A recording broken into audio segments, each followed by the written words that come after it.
Assalamualaikum, halo guys, jumpa lagi di Habib Barak Channel. Kali ini saya sengaja liputan di outdoor. Saya datang ke tempat penangkaran jangkrik. Jadi kita akan ngobrol dengan salah satu pemilik jangkrik, namanya Pak Jais. Dan di sini sih sebenarnya yang menariknya di usaha jangkrik ini, Pak Jais ini dengan modal hanya 500.000 hingga mendapatkan omset hampir 10 jutaan per bulan. Gimana cerita selanjutnya? Ikutin terus dan jangan lupa ya, subscribe, like, and share biar lebih memotivasi saya lagi untuk bikin channel atau konten yang lebih menarik lainnya. Ikutin.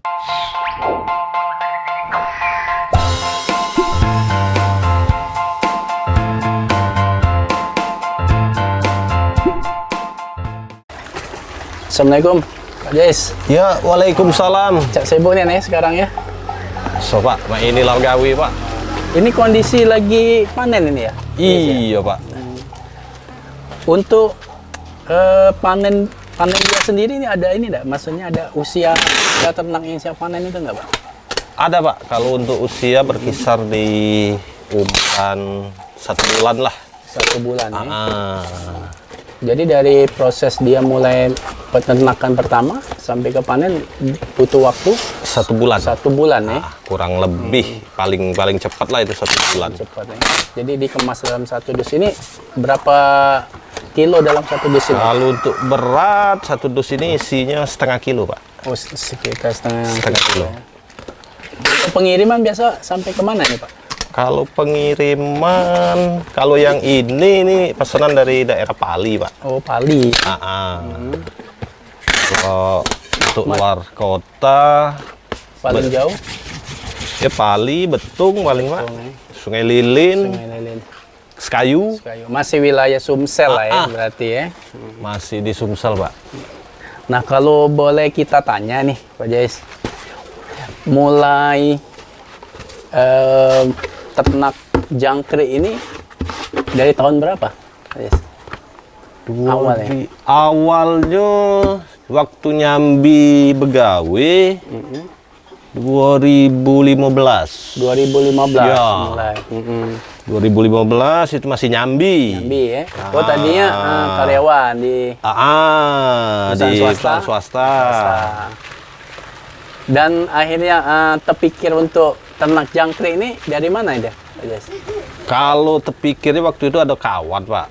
Ada dia pernah juga ternak jangkrik, terus sharing-sharing sama aku, ngajak lah kan. Iya. Cobalah kata ternak jangkrik. Ay, kaget dulu lah, aku pikir kan. Karena masih begawi waktu itu. Belum nimbang-nimbang dulu. Ya. Karena aku pikir waktu itu kan pemasaran kemana. Kalau ternak aku bisa galo, cuma pasar. Ya, pemasarannya ya. Yang kita takut kan pasar waktu itu kan. Karena pasar belum ada, bingung. Kalau gitu nak tergantung di pengepul, kadang-kadang dari harga kita tidak tahu, Pak. Tidak tahu benar. Suka-suka mereka kadang. Dan terbukti waktu masih make pengepul yang ambil barang gitu, ya kita diomonginnya, waduh barang banjir sekarang. Benar-benar. Jadi mereka yang atur harga ya. Harga sekian. Ya sudah, pikir daripada kita tidak terjual barang, nuruti harga mereka. Harga mereka ya. Jadi untuk fokus Junian itu di 2017. 2017 ya. Nah, sebelum Pak Jais fokus ke jangkrik, sebelumnya kan karyawan. Akhirnya memutuskan, kayaknya aku harus fokus ke usaha, khususnya jangkrik ya. Jadi dari pekerjaan otomatis resign. Iya. Itu akhirnya nekat apa memang udah yakin bener? Kalau nekat enggak. Karena waktu aku nyambi itu kakakku yang ngurus, bantu ngurus jangkrik sekalian dia juga cari pasar. Menjelang aku resign dari tempatku bekerja itu, aku pantau terus. Kebetulan kemarin aku kerja di luar kota kan, jadi pulangnya paling hari Sabtu, Minggu baru ke sini. Jadi setelah pasar sudah kemungkinan udah ada dan memang ada, jadi aku pantau satu bulan itu total penjualan itu berapa. Jadi 3 bulan sebelum aku resign itu udah stabil di angka 500 kilo. 500 kilo per bulan. per bulan. Jadi omset pendapatan pada saat itu Ya kalau untuk omset masih di bawah 10, Pak. masih di bawah 10 omset ya. Karena kita juga kan nggak seluruhnya 500 kilo itu barang kita sendiri. Karena kita ambil juga punya Dari teman-teman kawan-kawan juga, dari ya. kandang-kandang lain. Kadang-kadang lain ya, yang bantu-bantu saling mitra-mitra ya. Pak Jais, ini dalam sekali panen bisa dapat berapa kilo kalau untuk saat ini? Kalau untuk hasil per kotak, kalau yang belakang tadi itu 5, 6, 7 kilo isi 1 on. 1 on telur. Ya. 1 on telur ya. Yang rangka telur ini ya. Iya, enggak. Telur jangkriknya. Oh, telur jangkriknya. 1 on bisa menghasilkan 7 kilo. 7 kilo dalam 1 on. Kalau untuk di Palembang, pengusaha jangkrik ini berapa orang lah kalau Pak Jais tahu? Kalau untuk terdata yang kalau secara data aku juga tidak pernah ngitung, Mbak ya. Tapi kalau dari kawan-kawan untuk yang skala boleh dikata skala besar tidak banyak. nggak banyak. Tapi kalau untuk yang sekedar nyambi banyak. Tapi yang fokus bener enggak. ini ya. Nah itu kabarnya ada orang yang dari luar kota, khususnya dari luar Palembang ya, daerah Bogor kalau nggak salah, ada katanya dari salah satu temennya kerabat Pak Jais ya, katanya dia berminat sampai mau kursus datang sini. Itu gimana bisa ceritanya bisa gitu ya? Ya kalau untuk dari rekan-rekan kita juga atau bahkan kita nggak begitu kenal, banyak sih Pak yang datang ke sini dari luar kota kan, dari Prabu Muli pernah juga datang ke sini, dari Yogan Ilir, mereka sharing kan, tanya-tanya pengen ternak jangkrik. Katanya sampai ada yang dari Bogor? Iya ada. Ya kepinginnya mereka tuh pengen coba ternak. Sering ternak ya. Cuma mungkin terkendala jarak ya, nggak bisa langsung ke sini kan, butuh biaya. Nah kalau saya boleh tahu ya Pak Jais, awal mulai ternak jangkrik itu dari modal awalnya dari berapa dulu? Apakah sepasang jangkrik kali ya? Jadi banyak atau gimana itu? Kalau modal dulu sih, kalau awal muasalnya itu coba-coba di 6 box. Nih ukuran yang paling kecil ini, semeter 20 kali 60. Itu modalnya berapa kalau dalam satu box itu? Kalau untuk modal paling dulu kita hitung. Dulu paling berapa ya? Samu isi mungkin kalau triplek satu keping itu 40.000. Kayu, paku paling sekitar 150 lah sama isi sama tray telur ini kan. Telur ya. Sama telur jangkrik kan. Kira-kira kurang lebih berapa? Berapa ratus ribu? Mungkin waktu itu 500.000 lah mungkin untuk awalnya untuk box kecil ini. Satu box ya? Enggak, untuk ukuran kemarin tuh 6 box. 6 box, 500.000. Iya, kurang lebih. Box. Sekarang sudah berapa box yang ada saat ini? Kalau total untuk keseluruhan? Total mungkin di rumah ini 80-an lah. Oh, 80 iya. box. Dan itu dalam waktu berapa tahun? Kalau menjadi 80 box ya? 2015, terus mungkin dijangka kurang lebih 3 tahun lah. 3 tahun ya, sudah lumayan itu ya. Nah tadi kan kita sempat cerita, Pak Jais juga kan awalnya dari karyawan, akhirnya ke usaha jangkrik ya. Nah jadi kalau kita melihat kalau karyawan kan kita tahu lah ya, pasti fixed income pada saat itu. Nah kalau usaha jangkrik kan pasti Pak Jais tahu tidak bisa naik, bisa turun, pasti. Bisa biar. Kira-kira terinspirasi Pak Jais itu gimana? Akhirnya ya sudahlah, kayaknya saya fokus lah coba ke jangkrik, walaupun tidak tahu kan apa nanti pas di tengah jalannya gitu kan. Kalau karyawan kan udah tahu kan fixed income segala macam. Kalau untuk keputusan resign dari status kerjaan dulu, karena 3 bulan terakhir sebelum saya memutuskan resign itu khususnya untuk pasar itu stabil di angka kurang lebih 500 kilo. 500 kilo ya. Makanya saya berani memutuskan untuk berhenti bekerja. Sudah tahu pasarnya. Karena pasar untuk kita sendiri itu udah ada. Sudah terbaca. Nah, jadi kita nggak perlu lagi cari-cari. Begitu kita ada barang, kita tinggal kasih kabar ke kios-kios pakan burung, kan kita tinggal hubungin mereka. Gitu ya. Permintaan mereka berapa kilo, Gitu. kita siap kirim. Nah, kalau boleh berbagi masukan atau inspirasi mungkin buat teman-teman kita. Mungkin kan ada yang tadi dia bekerja tapi mungkin ada juga dia sampingan yang lain atau bisnis apa itu. Nah, kira-kira ada nggak motivasi buat mereka? Kalau Pak Jais tadi kan jalanin dulu deh sampingan tadi. Begitu udah pas, oke, kita memutuskan resign. Jadi kita resign, usaha kita akhirnya tetap jalan. Ya, kalau untuk Teman-teman bagi rekan-rekan kita, ya. yang pengen usaha, yang penting dari hati dulu lah.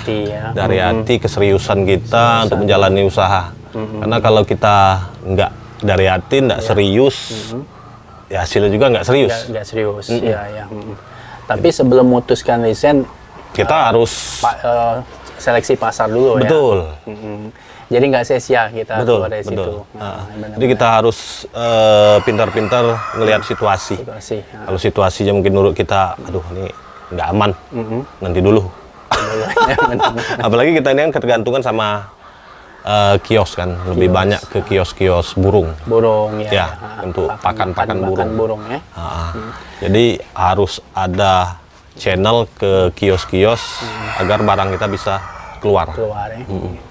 Nah, kalau bicara masalah jangkrik ya, Pak Jais, untuk jangkrik ini sebenarnya ada tingkatan nggak? Maksudnya dari masa panen segala macam ada apa namanya? Apa ya? Ini kan agak gede nih, ada yang kecil, ada tingkatan gitu nggak maksudnya? Kalau untuk tingkatan ya prosesnya ya dari telur kan, dari telur mulai netas sampai seukuran gini, ukuran mungkin segede lalat lah ya. Dilalet terus ya itu paling-paling untuk panen ya umur-umuran 30 hari. 30 hari waktu boleh panen ya. Oke, Pak Jais, jangkrik ini pelanggan-pelanggannya Pak Jais rata-rata mereka itu untuk apa itu? Dijual untuk apa?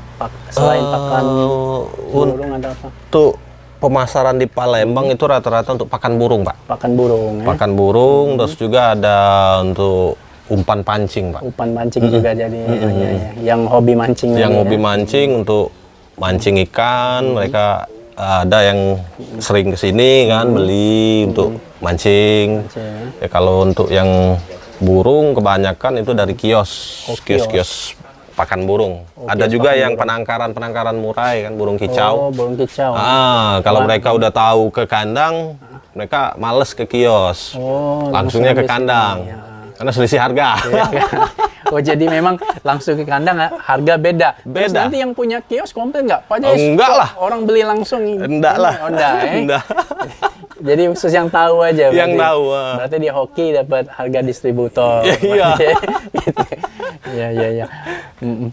Jadi luar biasa juga ya usaha jangkrik ini dari Pak Jais, dan kita tadi udah ngobrol banyak tentang jangkrik. Nah, yang belum saya tanya ini cara budidaya jangkrik ini, makanan yang jangkrik kita kasih itu apa itu? Kalau untuk makan pokok, coba kita pakai konsentrat ayam.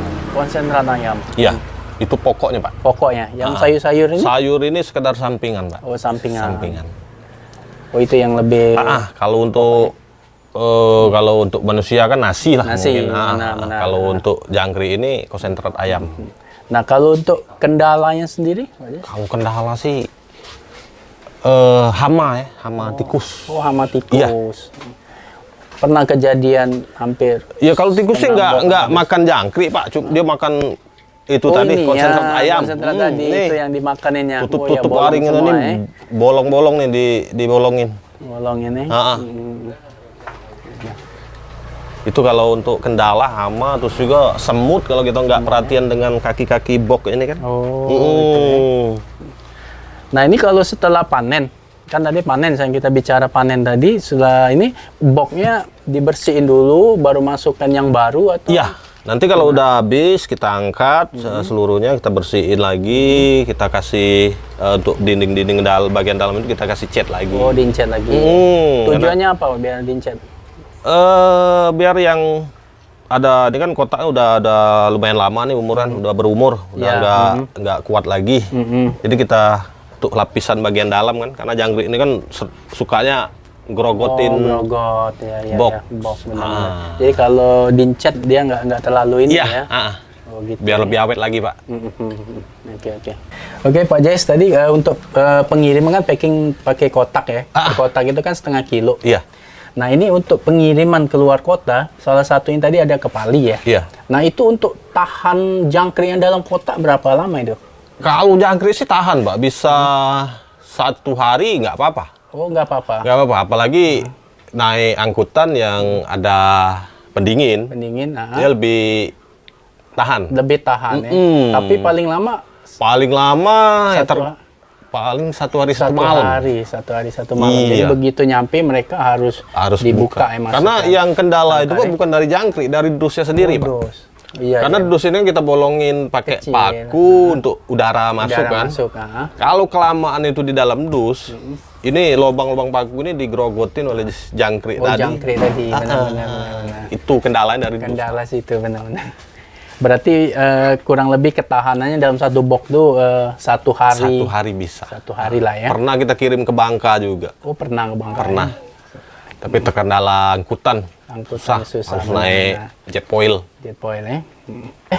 Terakhir nih Pak Jais, kira-kira nanti umpamanya mungkin ada di antara teman-teman kayaknya setelah menonton video kita mungkin ada tertarik, ada nggak maksudnya saran atau masukan buat Pak Jais bagi mereka yang pemula mungkin ingin beternak jangkrik? Ya kalau untuk kawan-kawan pemula mungkin dari saya itu ya kalaupun ingin main ke kandang kita ya kita terbuka kan, pengen sharing gimananya mengenai jangkrik, kita berbagi ilmu. Berbagi ilmu. Yang jelas kalau untuk peternak jangkrik ini kuncinya satu, rajin. Ya. Itu aja ya. Jangan kurang makan jangkrik. Oh gitu ya. Dan juga serius lah, jangan main-main. Iya. Ya kalau emang mau fokus ya udah fokus. Betul. Nah, Pak Jais, dari kita ngobrol-ngobrol tadi kan, sebenarnya kalau saya lihat ternak jangkrik Pak Jais ini kan sebenarnya udah masuk istilah itu di usaha UMKM. Nah, yang perlu saya tanya nih, mungkin sentilan juga dikit, nggak apa-apa. Ada nggak sih sebenarnya bantuan atau dari dinas terkait khususnya di Kota Palembang yang datang kemari atau memberikan bantuan atau gimana? Kalau sampai saat ini dari dinas terkait khusus dari Palembang juga belum ada, Pak. Oh, belum ada. Belum ada. Mereka belum tahu atau gimana ya sampai? Ya, kita nggak tahu juga apakah dari dinas terkaitnya belum tahu apa gimana. Ya selama ini kita saya sendiri ya bergerak sendiri. Mandi sendiri. Nah, umpamanya ada dari dinas terkait, kira-kira ada nggak pesan atau kesan keinginan Pak Jais untuk mereka? Ya kalau ada mungkin dari dinas terkait yang mengetahui kita beternak di jangkrik, ya dari pun ada minat mungkin membantu di usaha jangkrik ya seperti saya dan teman-teman yang lain ya kita sangat membutuhkan itu. Kalaupun ada yang ingin membantu ya. Yalah, mudah-mudahan dari kedinasan Kota Palembang ya khususnya bisa melihat video kita, bisa bantu para UMKM khususnya ternak jangkrik ini. Dari awal mula kan Pak Jais kan ternak di sini sendiri jangkrik ya. Nah sekarang sudah ada karyawan belum? Kalau untuk karyawan sih belum ada Pak. Belum ada. Kita ya khususnya saya sendiri itu saya kerjakan sendiri. Iya. Ya, karena menurut saya untuk ukuran box yang saya punya masih bisa saya tangani sendiri. Bisa handle sendiri ya. Kemungkinan ke depan ya kita tidak menutup kemungkinan kalaupun nanti ada rencana penambahan box, ya kemungkinan kita memang perlu penambahan. Karyawan, Tergantung dananya Pak kita untuk nambahan box dan juga untuk ini atap. Atap ya. Masih benar-benar. Nah, Pak Jais, untuk pemasaran secara online Kalau melalui apa? online nih kita, kalau saya nggak ada Pak untuk online, langsung kita awalnya dulu langsung survei Pak. Survei. Langsung survei ke lapangan. Ya kita perkenalkan diri, kita peternak jangkrik. Ya.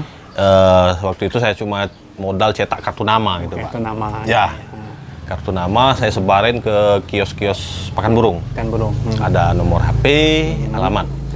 Nah, jadi kalau misalnya ada yang mau ke sini atau mau menghubungin Pak Jais, ya siapa tahu mereka mau beli dengan skala besar juga, nanti kan kita nggak tahu ya. Iya. Itu lewat mana nih? Kalau untuk alamat sendiri kita di Jalan Demang Lebar Daun, Sungai Sahang, nomor 5299, atau lebih dikenal di sini itu karena di sini kan kita nih sifatnya, kalau menurut saya itu kan usaha keluarga. Iya. Usaha keluarga, jadi lebih terkenalnya ke saudara saya atau kakak saya itu Wawan Jangkrik. Wawan Jangkrik. Iya. Iya. Jangkrik bos. Jadi cukup. Kalau ini di Facebook ada?